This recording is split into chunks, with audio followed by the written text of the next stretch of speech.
Stock charts देख के लगता है ना कि ये क्या उलझा हुआ जाल है, सिर्फ लाइंस और बार्स। लेकिन क्या हो अगर इन सब के अंदर एक पूरी कहानी छिपी हो। तो चलिए आज इसी कहानी को डिकोड करते हैं और इन चार्ट्स की भाषा को समझने की कोशिश करते हैं। तो चलिए शुरू करते हैं। देखिए, ये जो चार्ट्स है ना, ये सिर्फ ऊपर नीचे जाती हुई लाइंस नहीं है।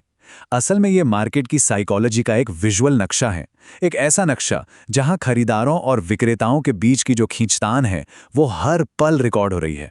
तो जब ऐसा कोई चार्ट हमारे सामने आता है तो सवाल उठता है, क्या ये सिर्फ शोर शराबा है या फिर ये बायर्स और सेलर्स के बीच की कोई बातचीत है, एक तरह की जंग जिसकी कहानी इन कैंडलस्टिक्स में लिखी जा रही है।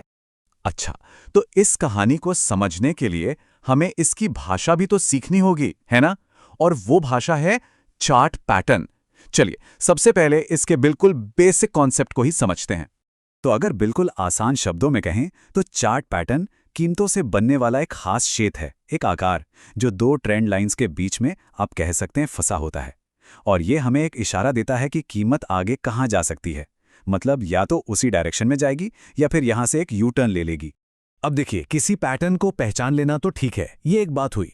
लेकिन वो पैटर्न तब तक सिर्फ एक शेप ही है जब तक कि एक बहुत ही खास घटना उसे एक्टिवेट ना कर दे। और सच कहूं तो यही पैटर्न ट्रेडिंग का सबसे जरूरी कॉन्सेप्ट है। और वो खास घटना है ब्रेकआउट।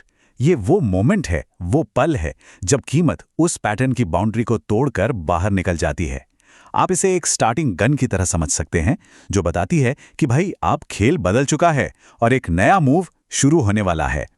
ठीक है, तो अब जब हम बेसिक समझ गए हैं तो चलिए कुछ सबसे कॉमन और जाने पहचाने पैटर्न्स पर एक नज़र डालते हैं। ये वो पैटर्न्स हैं जो ट्रेंड के पलटने यानी रिवर्सल का इशारा करते हैं। और यहाँ मज़ेदार बात पता है क्या है? ये जो डबल टॉप और डबल बॉटम है, ये एक दूसरे की मिरर इमेज है, बिल्कुल शीशे की तरह उल्टी तस्वीर। डबल टॉप दिखता है एम अक्षर जैसा और ये इशारा करता है कि भाई कीमत नीचे जा सकती है, और वहीं डबल बॉटम दिखता है डब्ल्यू जैसा और ये बताता है कि कीमत अब ऊपर जा सकती है। और अब आता है एक classic pattern, head and shoulders. इसमें तीन चोटियां मतलब तीन पीक्स होती हैं। बीच वाली सबसे ऊंची जिसे कहते हैं हेड और उसके दोनों तरफ दो छोटी चोटियां जिन्हें कहते हैं शोल्डर्स।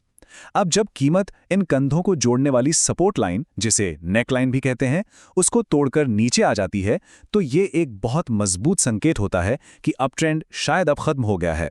इसे सबसे भरोसेमंद रिवर्सल पैटर्न्स में से एक माना जाता है। वाकई अच्छा, इन पैटर्न्स को पहचानना तो बहुत अच्छी बात है, पर असली सवाल तो ये है कि इनके बेसिस पर ट्रेड कैसे करें, और इसका जवाब छुपा है रिस्क मैनेजमेंट में। देखिए, हर ब्रेकआउट कामयाब हो ऐसा जरूरी नहीं। कभी कभी क्या होता है कि कीमत एक डायरेक्शन में ब्रेकआउट तो करती है पर लगभग तुरंत ही वापस पैटर्न के अंदर आ जाती है। इसे हम कहते हैं फॉल्स ब्रेकआउट। और कभी कभी ऐसा होता है कि वो एक दिशा में टूटती है, थोड़ा आगे भी बढ़ती है और फिर पूरी तरह पलटकर दूसरी डायरेक्शन में निकल जाती है। इसे कहते हैं फेल्ड ब्रेकआउट। इन दोनों के बीच का फर्क समझना बहुत बहुत जरूरी है। तो सवाल है रिस्क को मैनेज कैसे किया जाए। एक सिंपल सी स्ट्रैटेजी है, जैसे ही ब्रेकआउट हो ट्रेड में एंटर करें, लेकिन ठीक उसी वक्त ब्रेकआउट कैंडल के जरा सा बाहर एक प्रोटेक्टिव स्टॉप लगा दें। सोचिए ये एक सेफ्टी नेट की तरह है जो आपको गिरने से बचाएगा। तो यह प्रोटेक्टिव स्टॉप आखिर है क्या? इसका सीधा सा मतलब है कि आप ट्रेड लेने से पहले ही ये तय कर लेते हैं कि इस एक ट्रेड पर कितना रिस्क लेना है। ये डिसिप्लिन ट्रेडिंग की बुनियाद है, एक ऐसा टूल जो एक छोटे से नुकसान को बड़ा बनने से रोक देता है। लेकिन खत्म करने से पहले एक बहुत जरूरी चेतावनी। देखिए, टेक्निकल एनालिसिस एक बहुत पावरफुल टूल है, इसमें कोई शक नहीं, पर यह मनोवैज्ञानिक मतलब साइकोलॉजिकल जालों से भी भरा हुआ है। सच तो यह है कि हमारी कुछ आदतें जो हमें इंसान बनाती हैं वही कभी-कभी इन्वेस्टर्स के लिए खतरनाक साबित हो सकती हैं। हमारा दिमाग हर जगह पैटर्न खोजने के लिए बना है, लेकिन बाजार में हमारी यही आदत हमारे ही खिलाफ काम कर सकती है।